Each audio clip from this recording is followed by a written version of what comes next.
Bonjour, bienvenue sur le plateau de Secrète Souris. Nous sommes le mardi 3 mai 2022 et aujourd'hui, nous allons aborder le sujet de la liberté d'expression. Quoi de mieux qu'un journal pour exprimer cette liberté? Notre envoyé spécial est actuellement au collège Jean de La Fontaine pour rencontrer le club presse. Tout à fait Robert, le collège Jean de La Fontaine possède en effet un club presse. Nous allons rencontrer les élèves en plein travail dans leur salle de rédaction.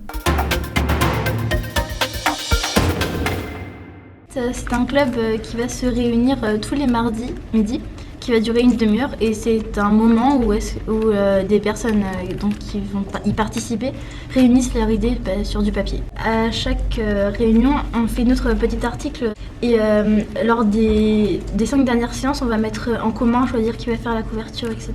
Ça nous permet de retranscrire nos idées dans un journal qui va être public et ça permet de vraiment publier nos idées et de partager l'idée du collège. Ça m'a donné la vocation d'être journaliste parce que c'est intéressant et puis c'est un avant-goût de ce que ça va donner plus tard.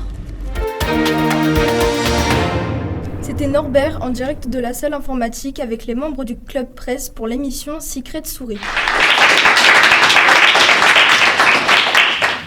Comme nous venons de le découvrir, le club presse permet de nous informer, ce qui est la base de la liberté d'expression. Mais peut-on tout dire? Nous sommes allés interroger quelques personnes sur ce sujet. Est-ce qu'on peut tout dire sur les réseaux sociaux? Bah non. À mon avis, non. Non. Je pense qu'il faut rester respectueux et ne pas insulter les autres, donc on ne peut pas tout dire.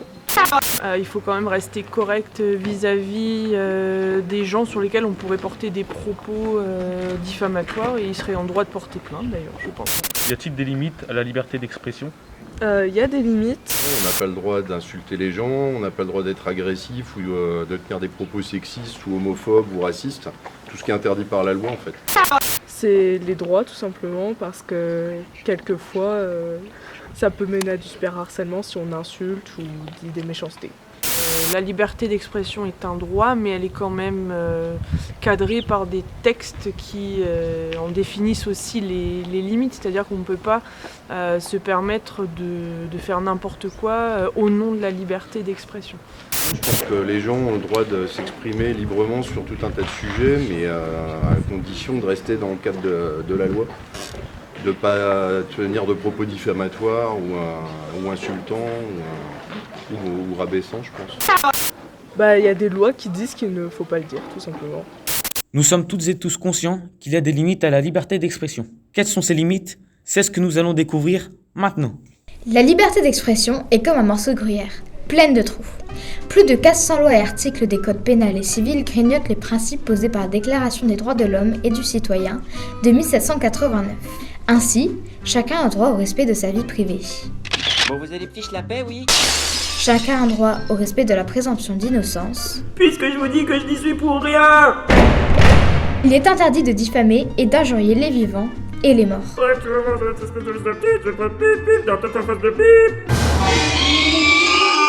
De plus, la loi impose une protection particulière des mineurs en interdisant de diffuser par quelque moyen que ce soit et quel qu'en soit le support, et notamment sur les réseaux sociaux, un message à caractère violent, incitant au terrorisme, pornographique ou un message de nature à porter gravement atteinte à la dignité humaine, comme c'est le cas avec les messages de harcèlement.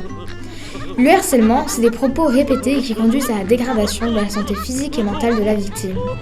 Le harcèlement est puni de 45 000 € d'amende et de 3 ans de prison par l'auteur des faits, qu'on se le dise. Nous venons de découvrir les limites de la liberté d'expression. Mais qu'en est-il au sein du collège? Pour le savoir, nous avons décidé d'interviewer la principale du collège Jean de La Fontaine, Madame Demelin. On connaît tous la phrase de Jean-Jacques Rousseau. La liberté des uns s'arrête là où commence celle des autres. Mais comment cela s'applique-t-il au collège? On a donc, pour le savoir, décidé d'interviewer la principale de notre collège, Madame Demelin. Bonjour Madame Demelin, merci de nous accueillir dans votre bureau aujourd'hui. Bonjour. La liberté des uns s'arrête là où commence celle des autres. Que pensez-vous de cette citation de Jean-Jacques Rousseau ? Tout dépend si on se place dans tel ou tel contexte. Par exemple, si on se place dans le contexte du collège, sans règlement, on ne peut pas non plus vivre en communauté. Il faut que chacun puisse vivre au contact des autres. Donc c'est pour ça que règlement et liberté vont de pair pour moi. Est-elle facile à appliquer et à mettre en place pour la respecter au collège? Alors, pas forcément. Après, voilà, on est dans un collège quand même où les enfants sont quand même respectueux et ont des bonnes bases, avec des personnels aussi qui sont à mes côtés pour travailler ensemble. Mais c'est vrai que par moment, on se confronte à des réalités personnelles de chacun. Et voilà où est mon rôle et celui de mes collaborateurs pour pouvoir expliquer le règlement. D'après vous, quel type d'action faudrait-il faire pour la rendre plus concrète au collège? Avec le conseil de vie collégienne, par exemple, les élèves, on leur demande d'être acteurs et de pouvoir en fait aussi être décideurs de ce qui se fait dans le collège. Donc, par exemple, on pourrait très bien proposer cette citation au CVC et voir comment les élèves s'en emparent. Eh bien, merci de nous avoir reçus dans votre bureau aujourd'hui, Madame Demelin. C'était un plaisir. Merci beaucoup à vous pour cette interview très enrichissante. C'était Norbert en direct du collège Jean de La Fontaine pour Secret Souris. Merci d'avoir regardé Secret de Souris. J'espère que ces 4 sujets sur la liberté d'expression vous auront appris quelque chose. N'hésitez pas à liker et à partager.